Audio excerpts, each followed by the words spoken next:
Hey, everybody, welcome to the Wheels Off podcast behind the clipboard. Today, I got one of our lead developers, if not one of the founders of the SimFBA.com website, Tuscan. How are you doing today, Tuscan? Doing pretty well myself. Just started this early morning and all, nothing too crazy. But how about yourself? I'm doing well. This is, it's 7 a.m. Pacific Coast time, so this is late for me. I'm usually halfway through my first part of my stores at work, but doing good.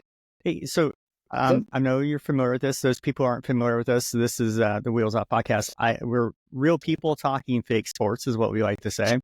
And this is for not only for Sim, but also for a couple other Sims like Sim. We're geeks that like to geek out on numbers and fake sports. Is basically the easiest way to put it. So here's a quick question for you, and I'll let you kind of think on this for a second. But Sure. who are you, and what exactly is it that you're trying to do with this site? Well, some people in the community believe I'm a bird, specifically a toucan. I'll let the question continue to stand, or at least I'll let them think on that for a bit. But I kind of got into sports simulations during my final year of college, and after a couple of years in one specific community, we decided to branch out and start doing our own thing.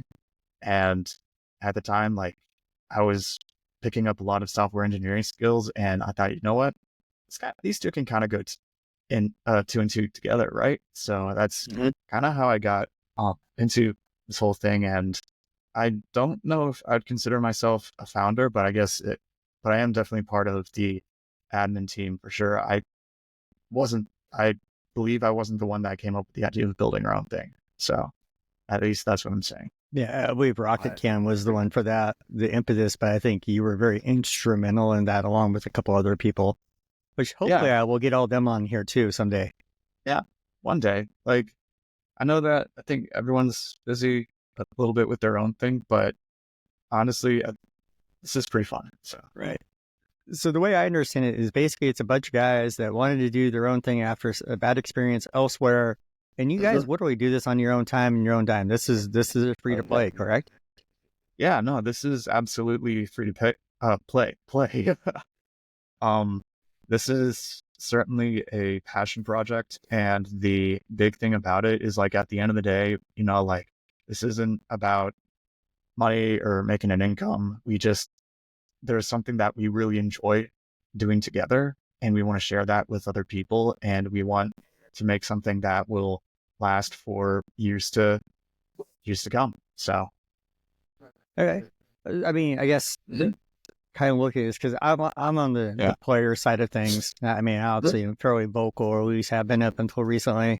That's all good. And just things, and it's just kind of like one of those things that is the goal to kind of eventually move it into like a paid subscription type thing, or is it more like you want to just kind of always keep it free and just keep this as like a passion project? I think there's two different paths that can be taken with this. I mean, where we're at, it's a very specific niche. But I think the big thing is too, we want to keep it as available for as long as we can. And so we're maintaining and running things on our own time too. All the development that's going on has been on our own schedules. This isn't our main jobs or anything, but this is, something that we're doing in our spare time with love and all. And, we keep this running because, this is one way that we have fun. We get excited about the games that are ran, the players that are on the field, the people that do participate, and the narratives that build out from that. It's kind of like real sports in a way. There are players that you root for at the college level, at the professional level, and where do you see them take their careers, the big plays that they make on the field or court, whichever sport involved in, and being able to emulate those those experiences and capture those memories, I think is a really big thing. And I think moving forward, I for myself, it's not really about the money for me. It's just about the experience and wanting to include others. So, okay. right before we started filming, we were talking about this, and you mentioned that this is a simulation more focused on a different aspect. Because what the other simulation I work with is Simulation FL.net, which you've seen a couple of people from the Cameron Irvine, the creator of it, and Eddie Gage, who's one of the legends of that thing, talking about, and it's very role play based. I mean, we're players. We pay for to have players, and we should watch it on YouTube because it emulates off of an old ESPN 2K4 football game, which is really cool. Yeah. How are we different? How is SimFL different, or how is SimFL different from that model? Because that seems to be a very common model. I guess it's funny because I was actually I was talking about SimFBA with my family over the holiday, and I'll get to this. I'm gonna get to the answer, I promise. Right. And I've spoken about this, with my dad, who I always talk college sports with, and he's a West Point grad, and so he's always rooting for his team, and I tell him about this thing, and I've shown him our website and all that, and he's impressed. It's definitely more of an operations style kind of game to begin with. When I spoke about this with my older brother, he basically boiled this down. At least he understood it as, this is D&D for sports nerds. Yeah, essentially. I can see that. And I think the big difference between SimFBA and SimFL is that, I guess, like, in role-playing terms, like, it feels like with SimFBA, it's several different DMs that are clashing it out together in the role of like coaches and owners of programs.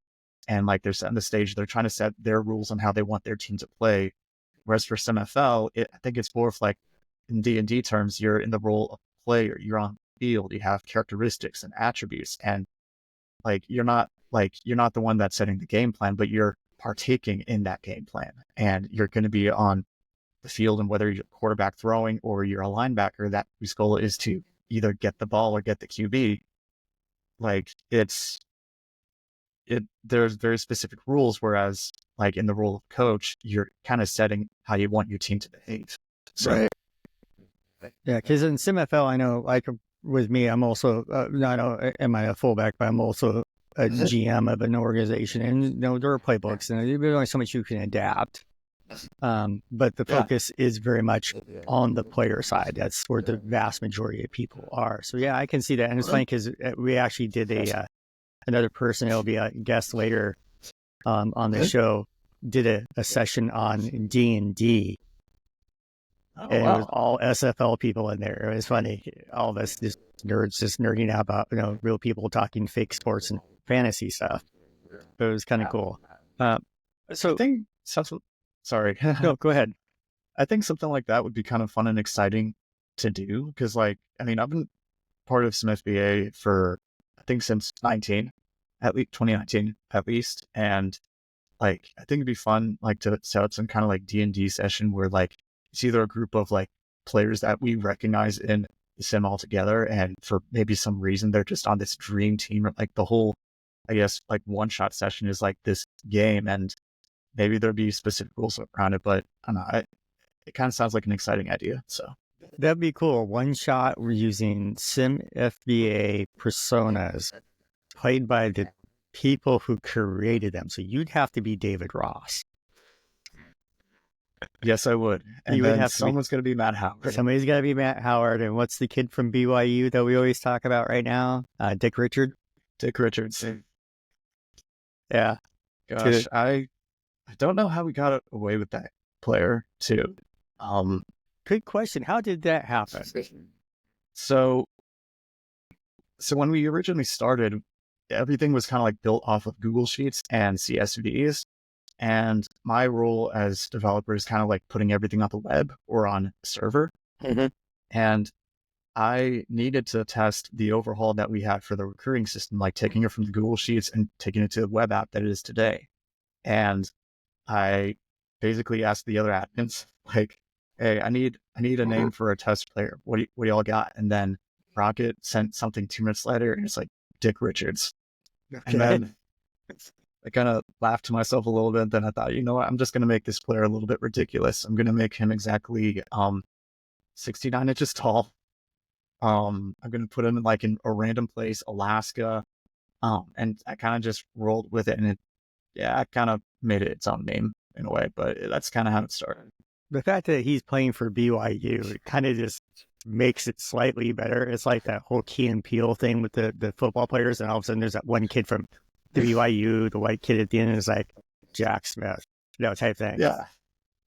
Or Bob White or whatever it was. But I think that's one of the amazing things, at least with that narrative with Richards too. And he's not a sophomore. I think he's like a redshirt junior now. So like he's about to enter the peak of his college career.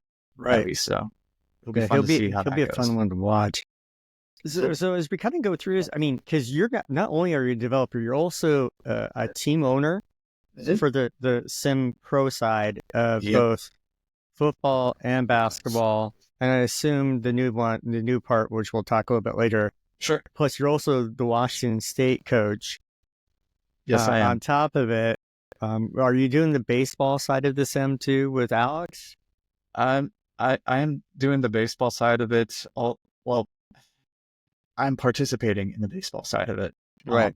Alex, I've been giving him pointers and like advice on like how to take everything at least to cloud level, and he's been doing fantastic with it, I believe. And so I think that's something to expect with the eventual 2.0 as well. But I am participating with Jarrett on the Mariners. So okay. Yeah, that's good. Yeah, I was in it, and it's like I just got too much going on. I can't take on another Sim. Yeah, inside of a Sim, which is inside of a Sim. It's like, all good. It's all a good. Whole different world of Walter Mitty right there. Yeah. So let's talk as a coach or GM. Doesn't really matter which one. Are there any aspects of your personal life that you bring into what you do? And I guess that can also apply on the dev side as well. Is there whether it's a personality, whether it's a trait that you lean on, type of things. Obviously everybody knows me. I'm a run first guy. So yeah, that's actually a really good question. And I think I'm thinking like from the personal aspects of my life, like I went to a university in Texas, Baylor University, and I watched a lot of a lot of football games down there. Like it's a big thing. Huge. At least around there. Great sports program. At least they're going in a good direction right now. And just to clarify that, but when I got involved with like the sports simming, like I didn't really have any specific. I don't think I've really developed a coach persona, or at least a serious one, until eventually when we started building SimFBA.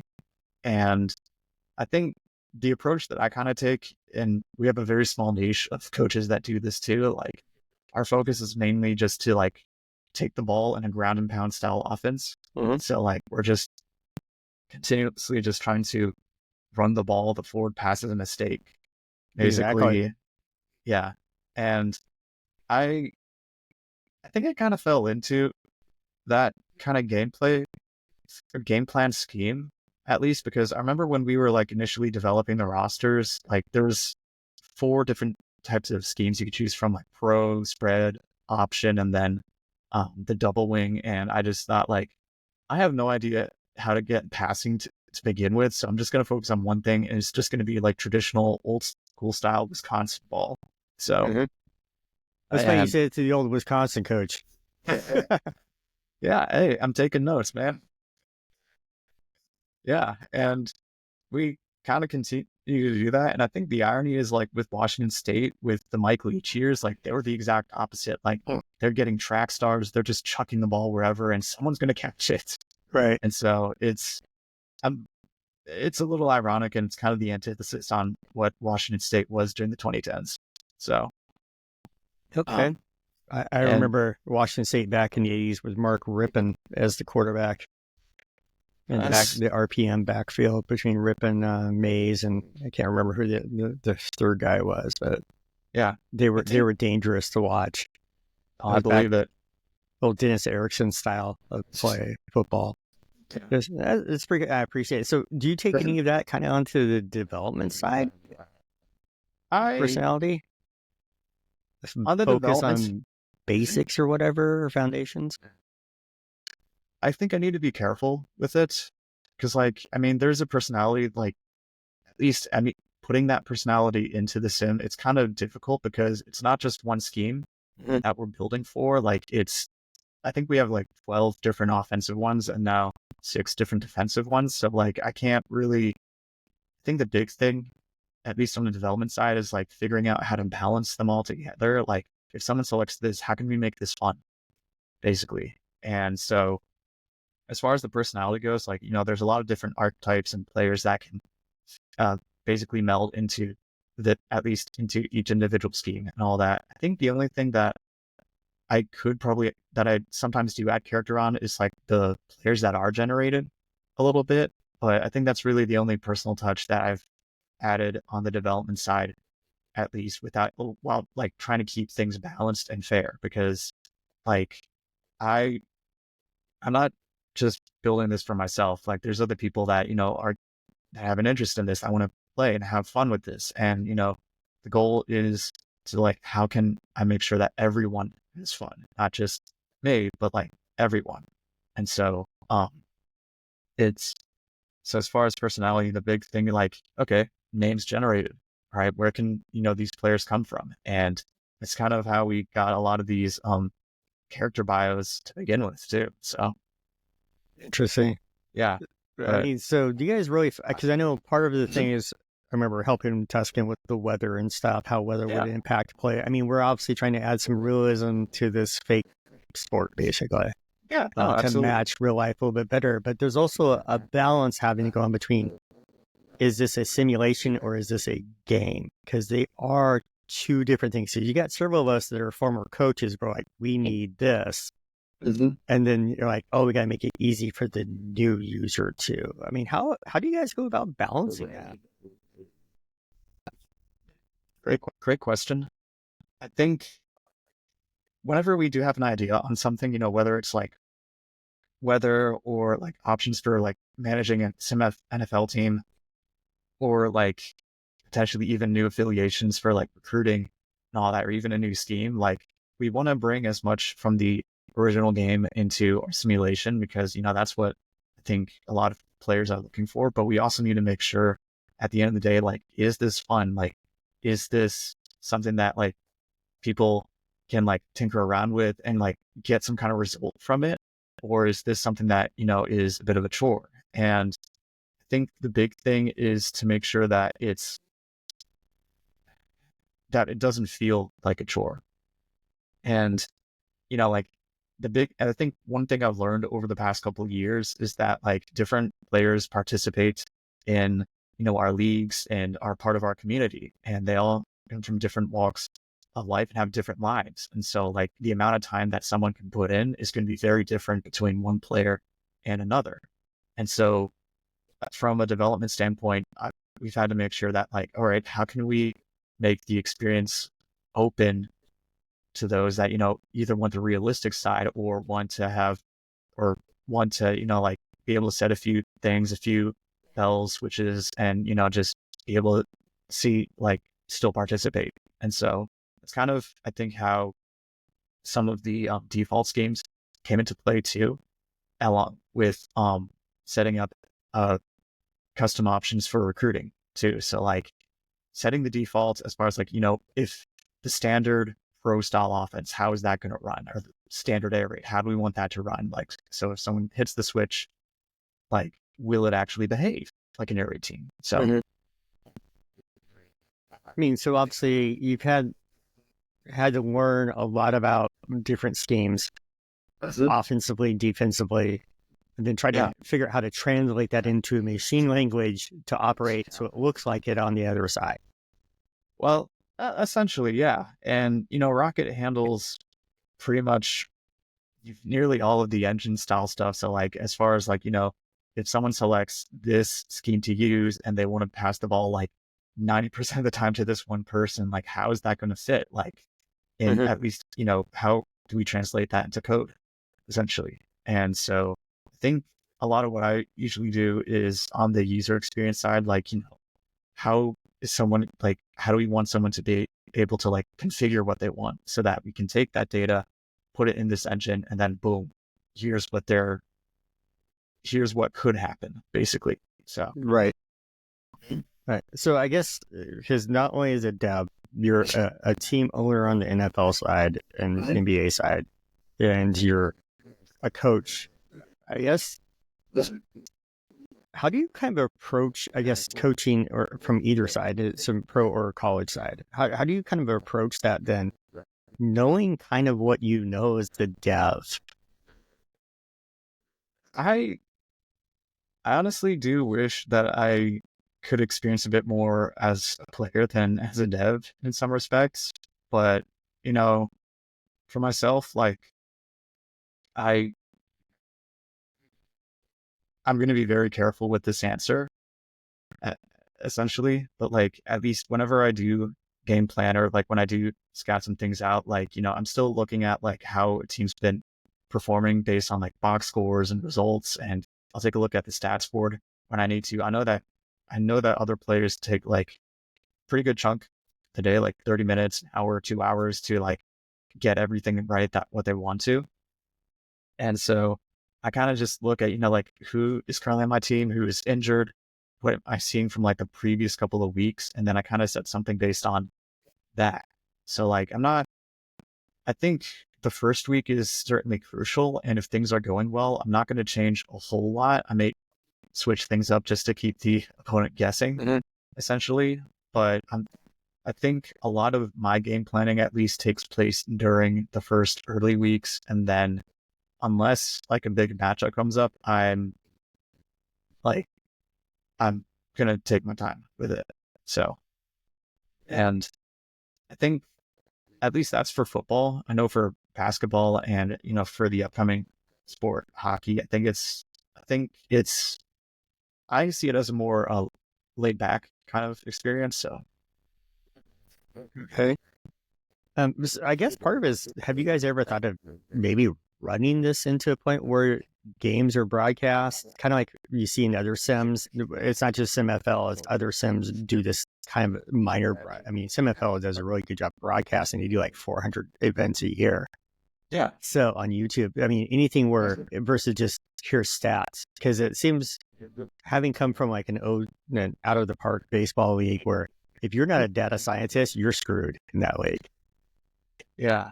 I guess like from you've participated in several different sports simulation communities yourself. Like what's something that you see from like at least when you do like see games simulated like on a broadcast, like what's the experience like for you? Just curious. Well, I'll just kind of go for SimFL because I've been with them for basically the last year and a half. So technically, we're going on our fourth season. I've been minor league. You know, you start minor league and you get drafted to a pro team. I know I'm working on the front office in a pro team and playing. So I've gone from tight end to fullback this year. So I mean, it's neat watching, but I'm kind of different because as my role is, I actually don't listen to the broadcast because they actually we have broadcasters, two people. We have a play-by-play and an analyst guy, and they switch up every week. And there's like a kickoff show on the first week of like last night.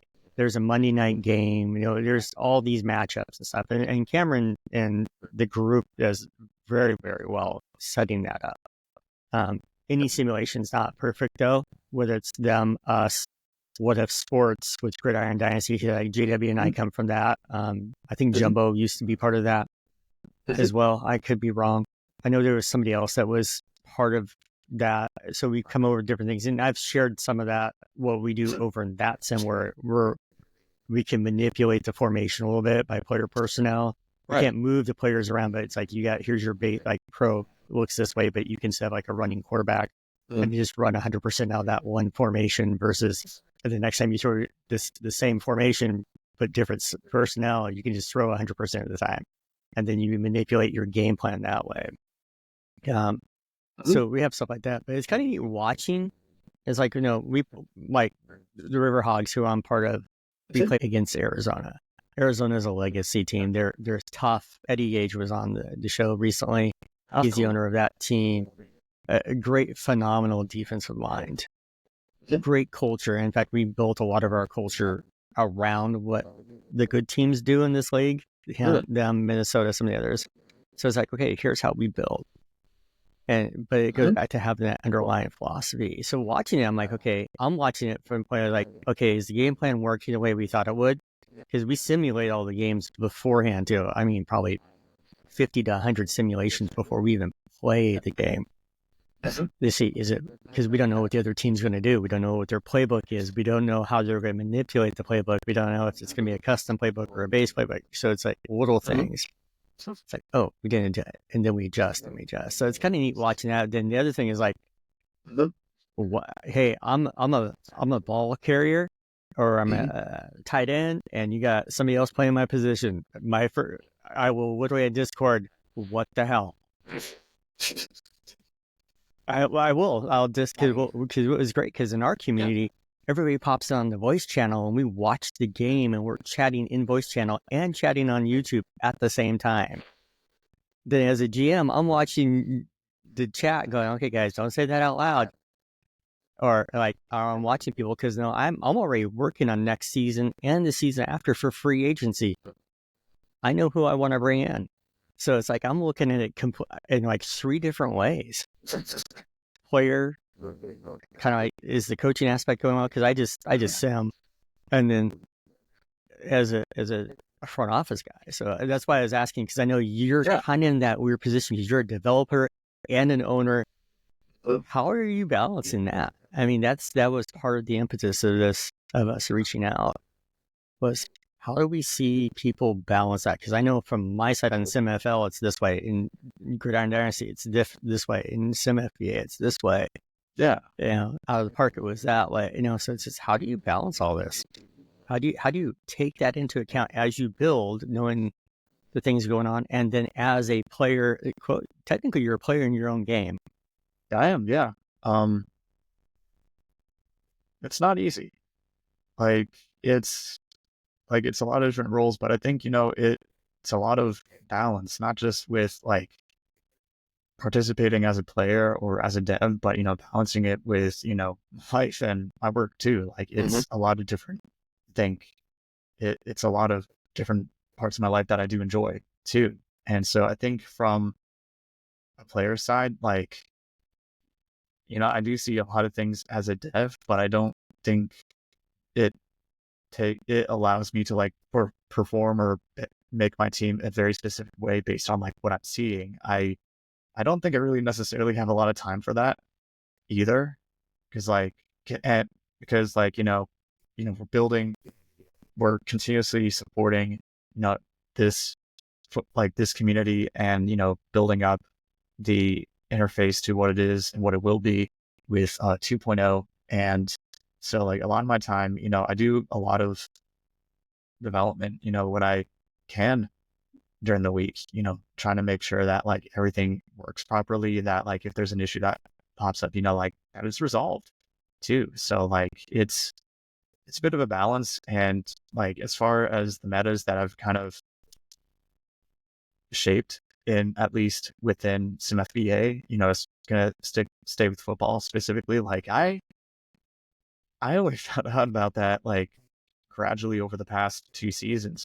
I think, with the meta being like big, going heavy on passing and blitzing, at least that's what it was essentially. Like I don't know. I know that's what I think people were game planning towards, and like, that's where they were finding success. And I guess the only thing I could take from that was like, well, I'm going to run it this way. I'm going to try and see if, if one can find success like this. And I think by opening up with more playbooks, with schemes, I think that certainly helped with balancing a little bit. But as far as like my own, like as far as like managing my team and taking it in the role of a developer, it's hard to balance between the two, because like, yeah, I do need to balance and like strategize for like the upcoming season and all that, but I also need to make sure that everything's right for draft and that everything's going to be ready for like 2.0 and all. And I don't know, that's at least how I've felt like it's been for the past couple of years. But I don't know, like I am kind of curious, because I know a lot of people take the time to like strategize and get things going with SimFBA, they got their teams like hitting the gas and like going crazy on like the air raid and going crazy in free agency too. And like, I don't know, it's exciting to see that at least from other players too. I reckon that, with how, with you now at Arkansas, with like probably setting up like a plan as far as like how you want to build that team, how you want to continuously build the Titans. I think that's like important to you too, right? Yeah, it is. And it's interesting because it's like, went from Wisconsin, went to Miami just so some new player can get a Cadillac right out this bat. My goal was never to stay there. Then it's like, oh, Arkansas looks. In fact, you and I talked about that because I'm like, hey, here are the teams I'm looking at, and I use ChatGPT to help me sort through teams too. And you're like, well, here's what I think, and just knowing, because it's a rebuild, it's a solid team, but there's some parts that are missing. It's that jalopy that's out in the field. You're like, yeah, I can fix that. Then it's like between Bondo and parts and all these other weird things that you got to do to an old car. That's what I feel like. Where the Titans, like, I'm trying to keep the ship from sinking a little bit, but it's going to come to a point where it's like, yeah, I got to rebuild. And it's like this year, because I had other commitments, because the draft we had for SimFL was at the same weekend we had our draft in SimFBA. So that's like, I saw that, I'm like, yeah, getting rid of all my picks. I don't have time to run 2 drafts. I just don't. Don't. So it was so this year was like, I pop out, then it's like Outman slid. I'm like, are you guys freaking kidding me? I don't need him to be great. I need him to hand the damn ball off. That's all I need. And he's better. No, he'll be a good backup to Raymond. I got to Raymer, and then I got Alexander. I'm good. Each can do something different. But it goes I do apologize for like the draft week. That sounds like it was probably a lot to figure out too. So we're balancing how many people? Yeah, it's fair. Like it's a lot of scheduling and planning that I think goes on, and I reckon like with other communities too. Like it's also a big deal, and so it's like there's a lot to like figure out between all that too. So we do try to make sure that like whenever we do designate a date, like here's the start of the season or here's when we're drafting and all, like we're trying to make sure that like as many people can participate in it too. So you're right. Yeah, it was just a freak coincidence. And like I said, as GM at the River Hogs, I had to give my focus because this was the last draft currently with the minor leagues coming up, because they're changing to more of it's going to be interesting. It's going to be like a massive, from minor to pro is now free, transfer portal, lack of a better term. Oh, interesting. It's like, so if you got somebody you like, you got family, guess where you're probably going to go play, versus beforehand it's like, hey, we draft, and this is just me a little bit. I like the draft because it's like, give me a chance to draft somebody, they fit a need. Like, oh, but they're not playing with who they want. Let them develop new friends. No, they may like us. Yeah. They may not like us. They may, you may be family, but family isn't always, everybody knows family. Families can be dysfunctional too. Yeah. Yeah, no, absolutely. Bit of a real world aspect right there in some senses. So yeah, it's interesting because it's, I understand drafts. I like the draft. I also understand what they're trying to do and why they're doing it. I'm not sure it's implied correctly, but at the same time, you know what? I'm not the one with the skin in the game. Yeah. So I'm just going to sit back. Let's give it a chance. I'll do it. I'm pretty, and you know me from recruiting and stuff. You know how savvy I can be. And you don't think, like I said, I'm working 2 seasons out in a game with real human beings in it, and paying human beings. And it's like, okay. And I think SimFL, I think we're up over, I want to say over 800 paying people. And SimFBA, we're what, 400 and something, I think now? 420 something, 426, I think it's the last time I saw. Maybe more. I think in our server, there's probably around 400 people. I want to say the number of active users, I think we are a little bit smaller. Yeah, active users. But it's definitely 2 different approaches right there for sure, at least. And, it's actually a pretty interesting point too, like, for like participating in something, you're putting money into it. And so like everyone else is too. And so they're going to be like dead serious in like how they're participating in the game. How like, are they seeing long term? Are they like focusing on the short term? Like how are they running their franchise, or like how are they taking their player and participating basically? Right.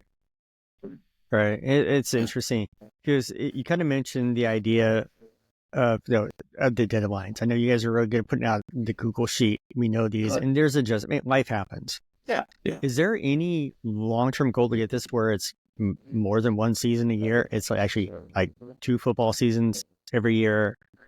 Yeah, I think that is, I think, one huge thing that I think makes SimFBA very different from, I think, other sports simulation communities.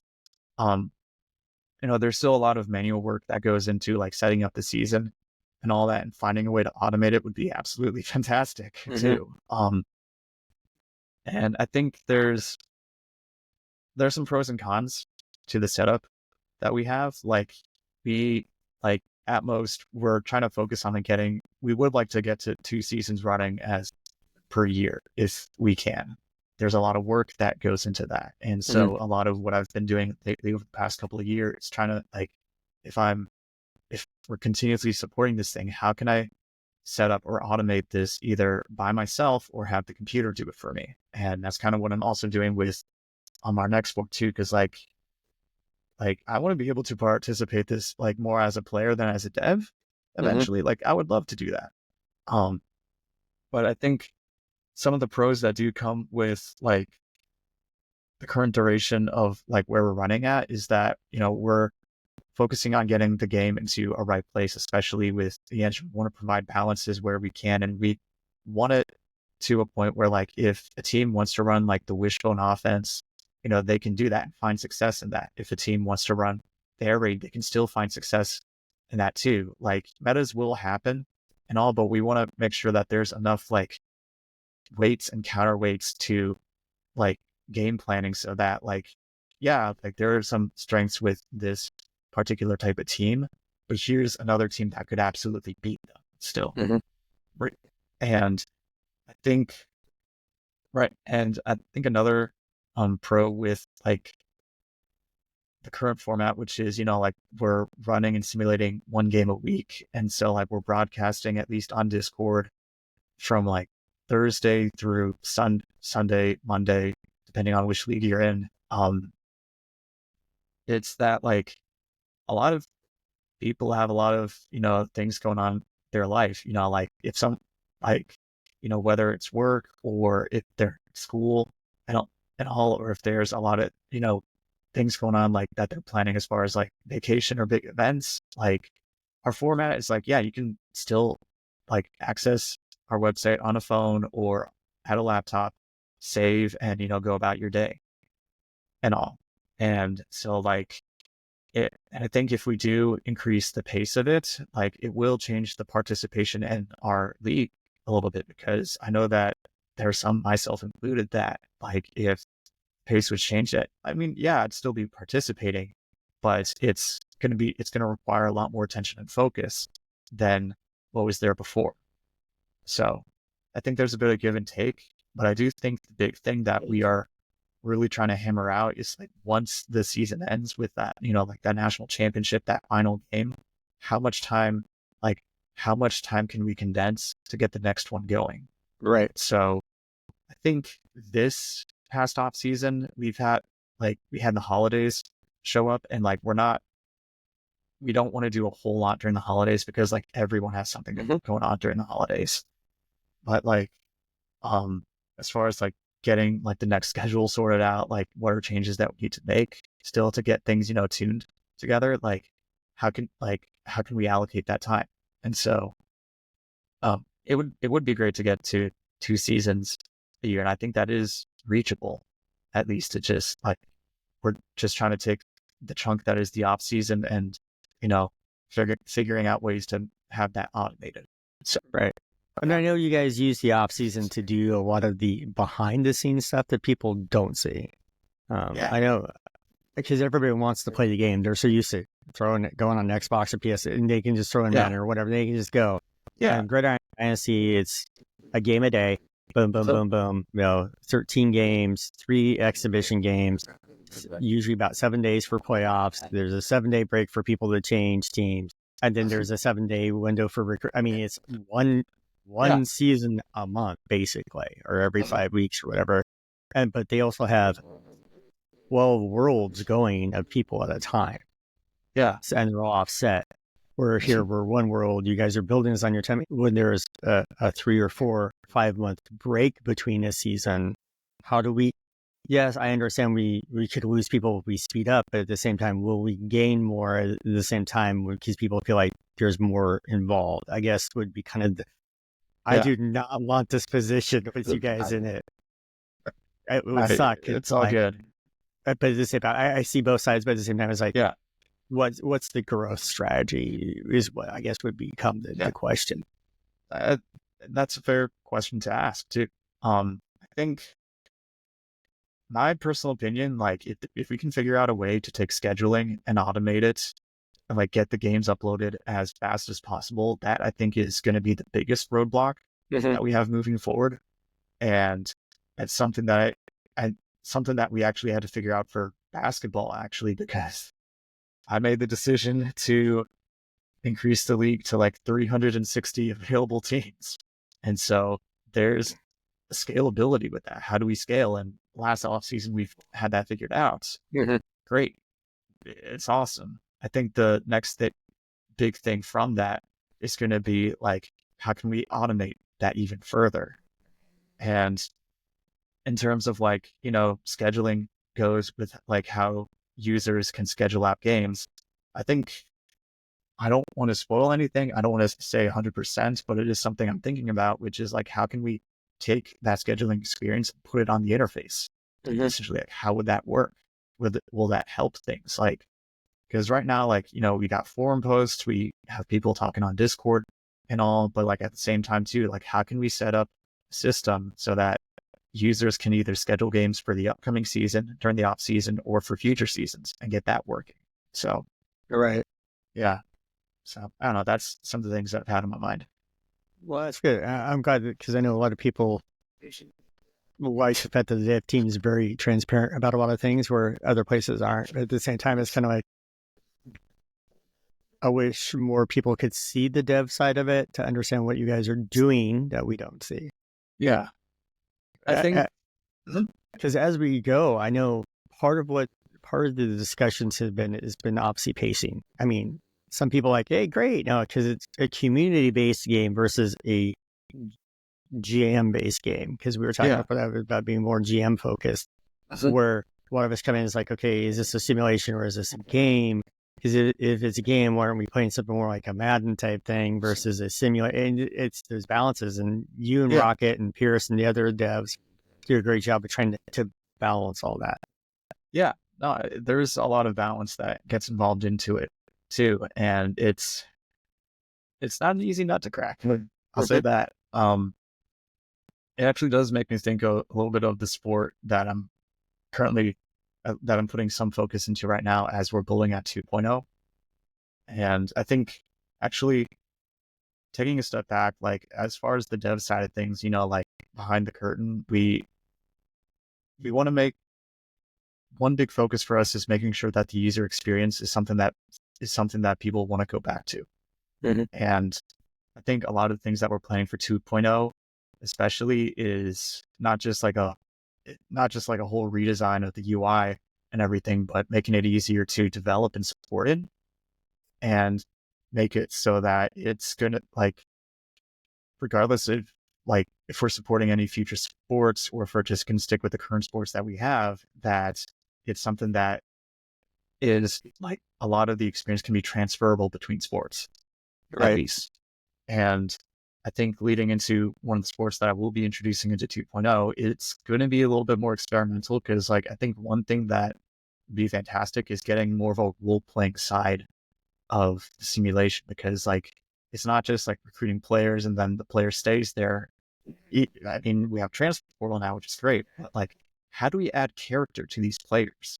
How do we have them like not just like who they are, where they're from, but like what kind of program do they want to be in at the college and pro level? Like what gets them on the field or on the court or the ring. So, Right. and I guess yeah, kind of looking at this, you guys are trying to do so the experience is able to go between from one sport to another, the ease of use and stuff. So, do you ever feel like you guys have bit off too much by adding things too quickly?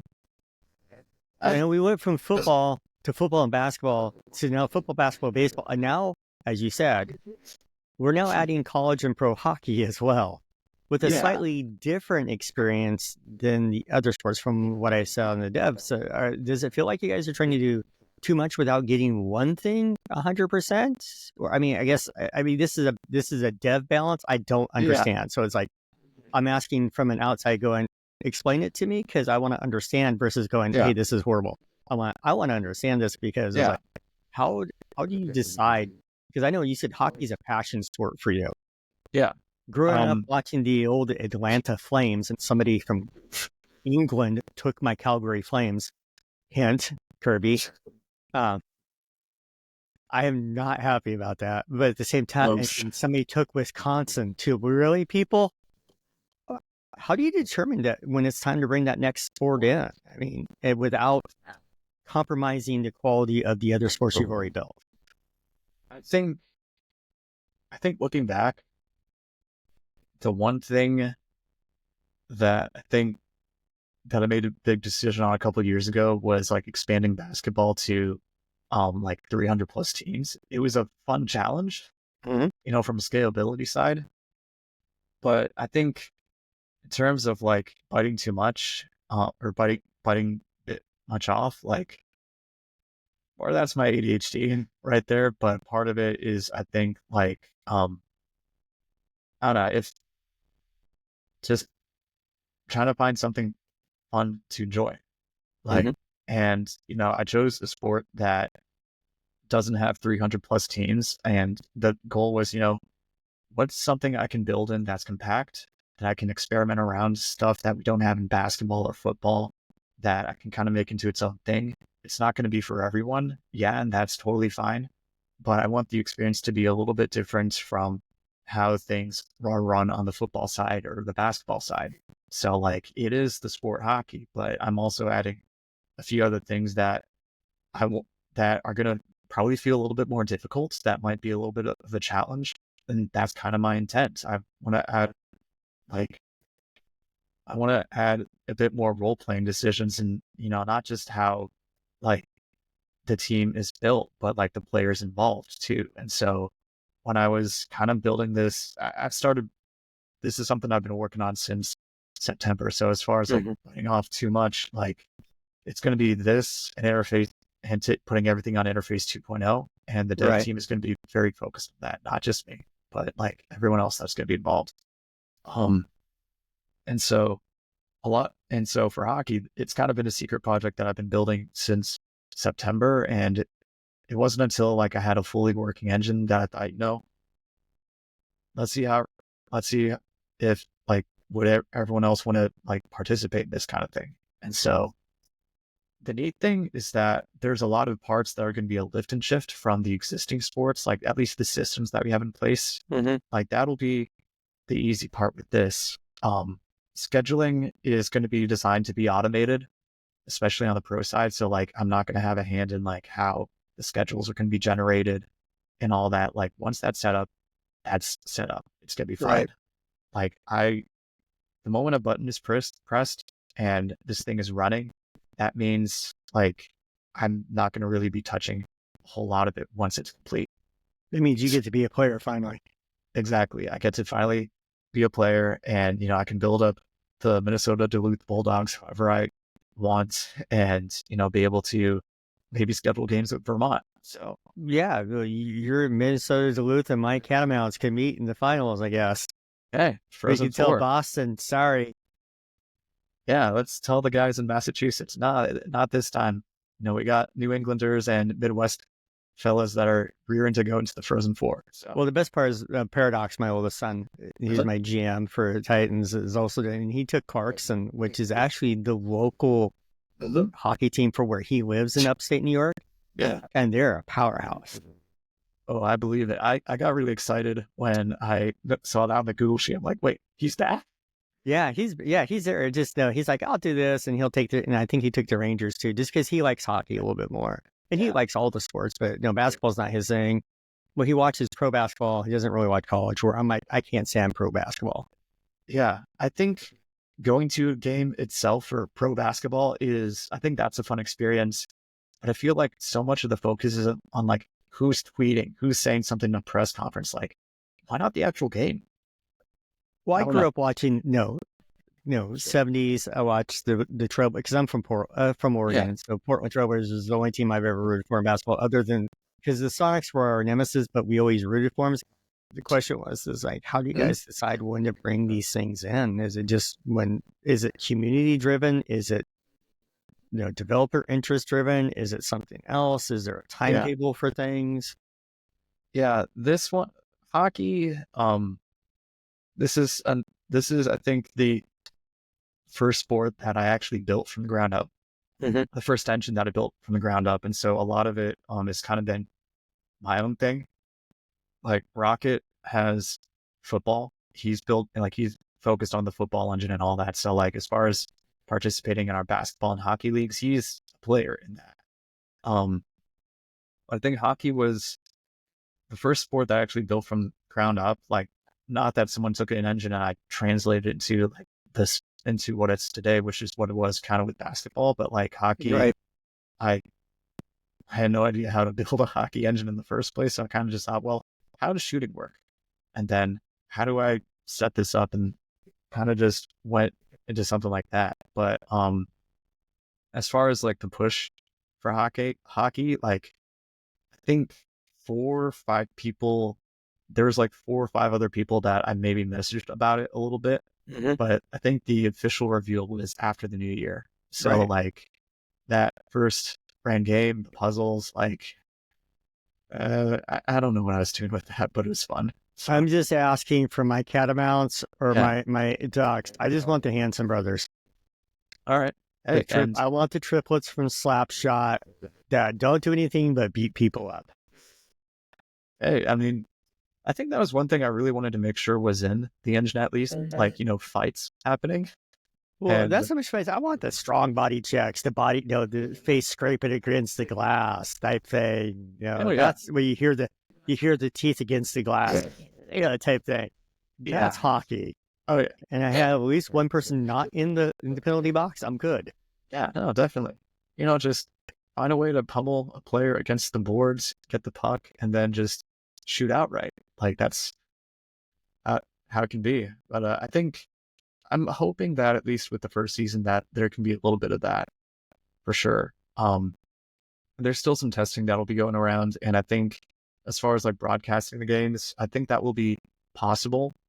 At least, I'm gonna have to definitely increase the pace of broadcasts a little bit, but I do want to make sure it does at least capture those moments that do happen on the rink. So Right.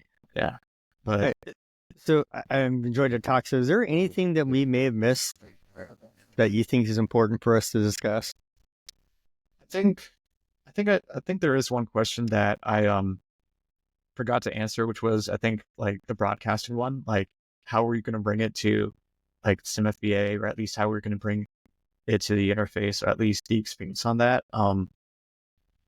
Because like as you said, like for like SimFL and for other communities, like you're everyone's on Discord voice chat and they're watching the game in real time, like it's being played on an actual game, and so it's emulated there. I think that something like that is fascinating too. Like it's something that brings the community together, and I feel like it's those moments that whenever we do have those moments in SimFBA, that like it does bring people together too. Like it's not just the draft, but like streaming the national championship and the Super Bowl, the radio broadcast that Rocket and I put together, I think 2 years ago. I think that was something fun that we got to do because like everyone was listening in and everyone was commenting and like they were engaged with that. That was huge. Um, and I think that's something that can be experimented on, but I think the goal right now is like getting 2.0 up. And I think once that's up and going, things that we'll really want to like get in that I think that we like to see from a developer side, which is, how do we get broadcasts going? Like, can we get something going if it's Right. possible in the current format? So, Right. Well, a good thing. Well, I know you've watched the podcast a little bit. I know you're obviously busy, just like I am. yeah. And it's one of those things. And we're both doing passion projects and podcasting mine. I know we have a tradition on this show. The previous guest leaves a question for the next guest, not knowing who it is. Okay. And the question left for you, let me grab my book so that I have to keep it in a handy dandy notebook. Yeah, no, absolutely. Except for I don't have a blue crayon. So the question is, so this is actually a two-part question. So it's a second part's a continuation of first part. So the question is, what is your driving motivation for wanting to be on a podcast like behind the clipboard? And then what is it that you're really needing everybody to hear? Okay. I guess the first question being like the reason that I'm here, essentially. Yeah, well, I guess what's your motivation? I mean, you're busy. I mean, obviously I put it up on Calendly and you go, oh, I'll just do this, but there's a motivation behind it usually. I thought it'd be fun. I see that you're interviewing other people, not just in the SimFBA community, but also in SimFL community too. And y'all are talking about things from like strategy to like your experience as players and like the roles that everyone's in. And I kind of decided a few months ago, like, you know what, why not? Like, just experience to see how it is, but also I feel like I should have been asking more questions, and I do apologize on that. No, it's okay. Yeah. Every podcast is different. But the second part of the question is, what is it you really need in everybody in the community or communities to hear? Is there a message that you're trying to convey? It's a good question. And I think I'll keep the scope to, not just SimFBA, but like everyone that's watching here, they may be involved in like Iron Dynasty or SimFL or maybe another community that I haven't heard of or know. But like, I think the big thing, is like, there's always something going on behind the scenes. And like, there are people that do put a lot of care into what they're building too, but they also want to make sure that at the end of the day that you are having fun. And if you're part of a community that has those kind of tenets or that mission goal, then you know what, that is a wonderful community to be in. And I encourage you to, to participate and be part of those communities. So, and I kind of hope that, with what we have going on for SimFBA, that, it's something that people do want to participate and be part of. So, okay. Well, Tuscan, I appreciate you taking time for this and everybody taking time to listen to the Behind the Clipboards from Wheels Off podcast, which is part of the Wheels Off Production LLC. For some, I've mentioned that to anybody. That's the official company name that I'm under now. Yeah. So you guys can see that. You can catch me on my LinkedIn or whatever, see what I do now. And do this, but I appreciate you taking time to this. I know you're busy and I'm trying to keep everything going with that. But I want to thank everybody for coming and watching two people talk, real people talking fake sports is what we like to say over here in the, I guess I'll phrase it now, the Simulation Football Sports Network, which is eventually we'll be part of the Virtual Football Network on the other side. So we'll see how that goes. But I appreciate thanks everybody coming and look forward to seeing you in the Discord a little bit more. Yeah, definitely. Like I said, I appreciate you guys taking time to do this. I really do.